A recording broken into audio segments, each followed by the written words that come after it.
Les carnets de Philippe Bertin. Scène de crime en Normandie. Podcast by Tendance Ouest. Bonjour, ravi de vous retrouver pour un nouvel épisode de mes carnets de notes autour des scènes de crime en Normandie. L'histoire que je vais vous raconter aujourd'hui est une histoire de petite annonce publiée un beau matin dans un journal de l'Orne. Et cette petite annonce va conduire une jeune femme à la mort. Elle s'appelle Karine Verdier, elle a 21 ans et se prépare à l'époque des faits à devenir enseignante. Elle fut la victime d'un prédateur sexuel nommé Jean-Pierre Gatchot qui dissimula son cadavre après l'avoir violé.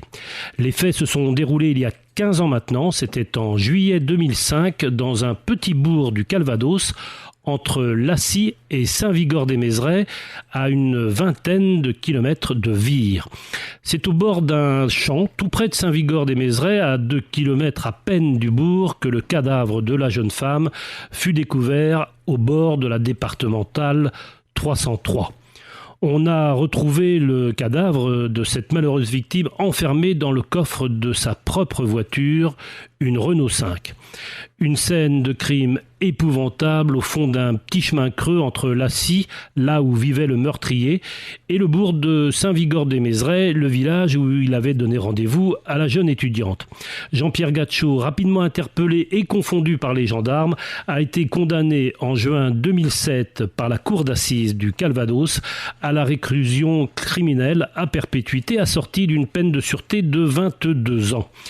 C'est cette histoire que je me propose donc de vous raconter aujourd'hui au cours de ce nouvel épisode des scènes de crime en Normandie.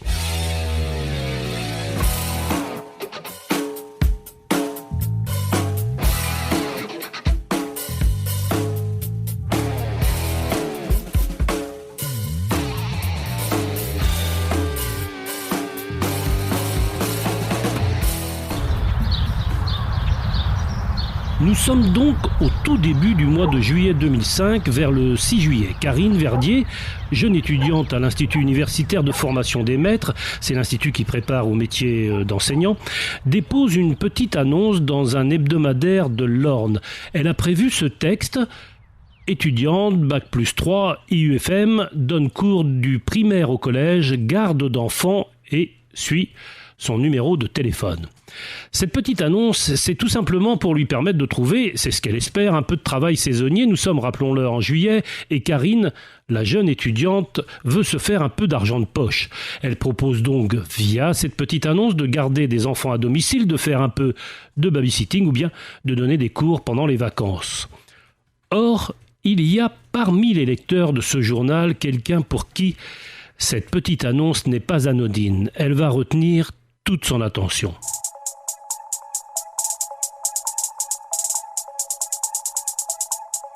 Ce quelqu'un, c'est un véritable monstre, un authentique prédateur. Il a la quarantaine, habite dans la région de Condé-sur-Noireau, à Lacy, très exactement, et passe le plus clair de son temps à éplucher les journaux pour y repérer celles qui pourraient être ses futures et malheureuses victimes. On le saura un peu plus tard au cours de l'enquête de gendarmerie qui sera effectuée. C'est par le biais de la rubrique des petites annonces publiées dans les journaux locaux qu'il essaie d'attirer ses proies. Le 11 juillet 2005, une semaine après la parution de son annonce dans le journal de l'Orne, Karine reçoit un appel téléphonique chez elle, à la Forêt-Auvray. C'est dans le département de l'Orne, elle y est installée avec son compagnon. Au bout du fil, un homme qui souhaite faire appel à elle pour garder ses enfants. Il a lu la petite annonce de Karine et cela l'intéresse. C'est du moins ce qu'il prétend au téléphone. L'homme qui appelle depuis une cabine téléphonique, à l'époque il en existe encore, donne rendez-vous à la jeune étudiante le lendemain. Nous sommes le 12 juillet. Rendez-vous a donc été fixé devant la mairie de Saint-Vigor-des-Mézerais. Karine s'y rend seule. Elle est au volant de sa petite Renault 5. On ne la reverra jamais plus vivante.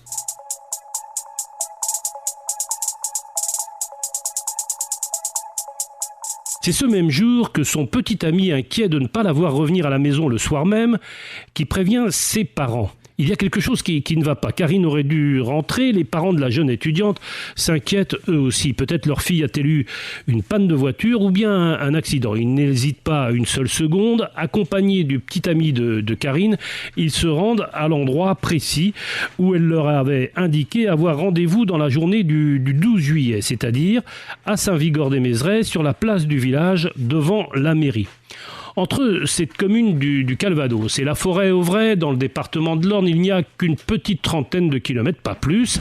La route emprunte plusieurs communes, dont celle de Condé-sur-Noireau. Le trajet est fait en une demi-heure, guère davantage. Sur place, aucune trace de Karine. C'est très étrange. Sa voiture n'est pas là non plus. Elle a tout simplement et curieusement disparu. Karine s'est volatilisée. Ses parents se rendent aussitôt à la gendarmerie de Condé-sur-Noireau pour signaler la disparition inquiétante de leur fille. Les recherches sont aussitôt enclenchées. Elles ne vont pas tarder à découvrir l'innommable. C'est un agriculteur qui prévient les gendarmes qui avaient employé les grands moyens pour essayer de repérer la voiture. Ils avaient survolé la zone de Saint-Vigor-des-Mézerais à bord d'un hélicoptère. Au bout d'un chemin de terre, il y a la voiture de Karine et à l'intérieur du coffre, son corps, les pieds et les mains liés. C'est l'horreur absolue. La jeune femme a été étranglée, son visage est recouvert d'un t-shirt et sa bouche a été bâillonnée.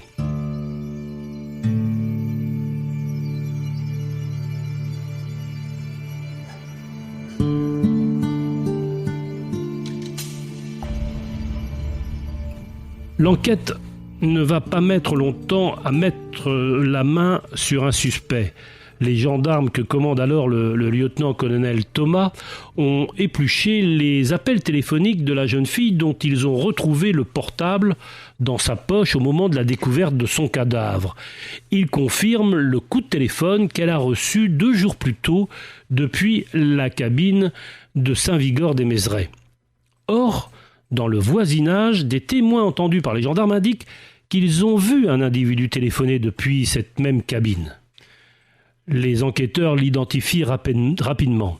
C'est un habitant du coin, il vit à Lassy, tout près. Il s'agit donc de Jean-Pierre Gatchot, originaire de la région toulousaine, père d'un petit garçon de 7 ans. Il a 42 ans et est déjà connu des services de police pour avoir déjà été 3 fois en garde à vue par le passé au commissariat de Nevers, sa ville de résidence, avant qu'il ne s'installe dans le Calvados en 1998.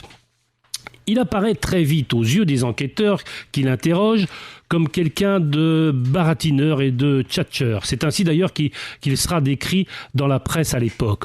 On met aussi en avant sa personnalité trouble de prédateur sexuel avéré. Ses pulsions le poussent et l'entraînent. Un jour, il est repéré dans les toilettes femmes d'un camping. On le signale aussi dans les douches femmes d'une piscine et il s'invente même une vieille tante pour attirer chez lui une pédicure. On apprendra qu'il a déjà été condamné pour des attouchements sur une adolescente de 14 ans qu'il avait attaquée au cutter. Les faits s'étaient déroulés en juillet 2000 dans la région de Condé-sur-Noireau.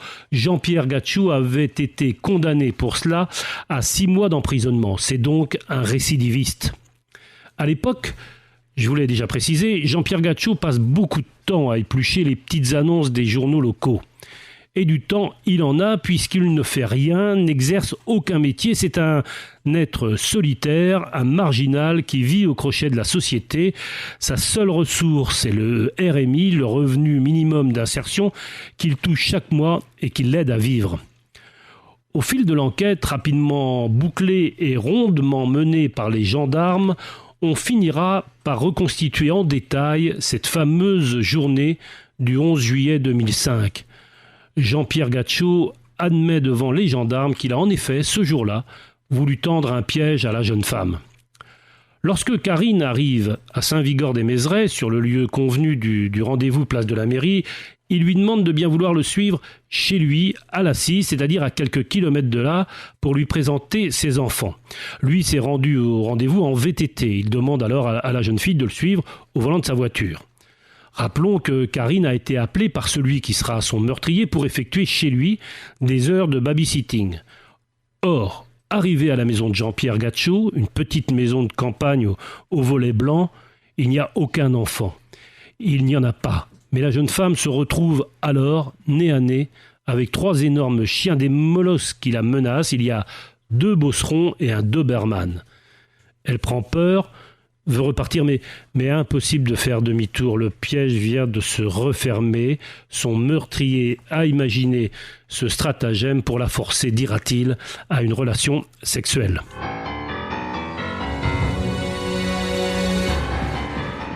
Jean-Pierre Gaccio attire la jeune femme dans sa chambre, la violente, puis il l'étrangle.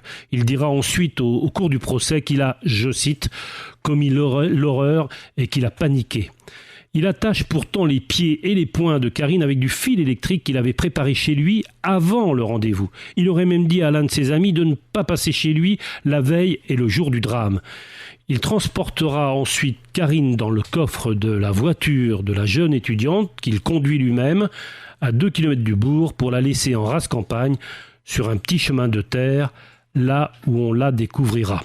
Pour effectuer le chemin de retour après son forfait, le meurtrier enfourche sa bicyclette, toujours son fameux VTT qu'il avait pris soin de mettre dans la voiture lors de son trajet aller.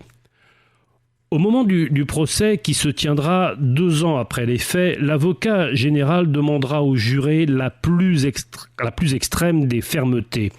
Il aura ces mots, je cite, « La peur suinte dans cette affaire, je le dis un peu comme un cri, comme ceux que Karine a dû pousser entre ses mains. » La défense de Jean-Pierre Gaccio estimera, elle, que cette affaire, au-delà de l'horreur vécue par la jeune femme, pose la question, je cite encore, de la réinsertion sociale. Les jurés ont retenu la préméditation, requalifiant son meurtre en assassinat.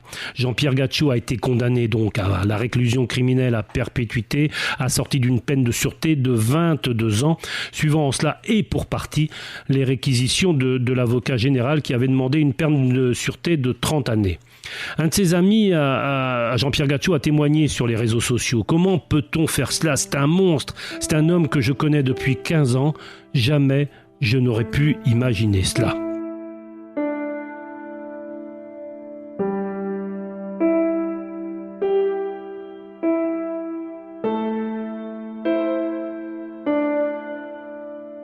Le 12 juillet 2005, la vie de la famille de Karine Verdier a donc basculé dans l'horreur absolue sur un petit chemin de campagne au bord d'une départementale à la sortie d'un bourg dans le Calvados.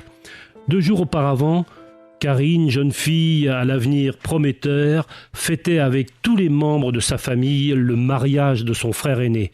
Cruel et tragique destin, la petite annonce publiée dans le journal de l'Orne fut ce jour de juillet, en plein été, sa mise à mort. À très bientôt pour un nouvel épisode des Scènes de crime en Normandie. Podcast by Tendance Ouest.